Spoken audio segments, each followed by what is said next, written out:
Alumnes de l'Institut Narcís Monturiol de Figueres participen a la mostra d'Il·logies alternatives d'empordoneses. Ho fan amb la peça Aparences, creada en el marc del projecte d'impuls a la creativitat i que s'ha pogut veure aquest dilluns a la plaça de l'Escorxador. La Pilar ens va dir que podíem participar aquest any a Empordaneses, de fet fa anys que hi vam participar i és un projecte que és molt xulo participar-hi als alumnes perquè és una manera d'acostar l'art contemporani a l'alumnat que a vegades el veu molt distant, no? Aquest estil d'art. I com que el tema era d'ideologies i era una mica buscar la cara A i la cara B i la col·laboració entre dos alumnes, igual que han fet els artistes, vam decidir que una temàtica interessant per ells era com se sentien jutjats.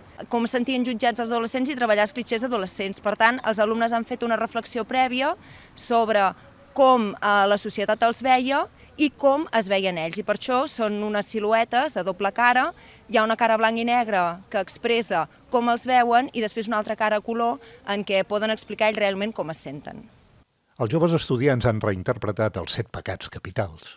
Presenta l'enveja de les redes socials. Per exemple, quan veiem algú que s'han anat, no sé, de viatge a Mallorca i diguem, mare meva, quina enveja, s'han anat a Mallorca i jo no puc. I l'enveja de que comentem coses dolentes i així a la gent per expressar la nostra enveja i la nostra ràbia sobre que ella ha pogut anar i nosaltres no. I la veritat que ha sigut una experiència molt nova per nosaltres perquè és la primera escultura que presentem a la gent. Entre les dues hem treballat bé, ens hem ajudat, ens hem administrat el temps, bé per la primera cara, l'únic que la segona cara hem tingut menys temps y no sé, creiem que el resultat estem contentes.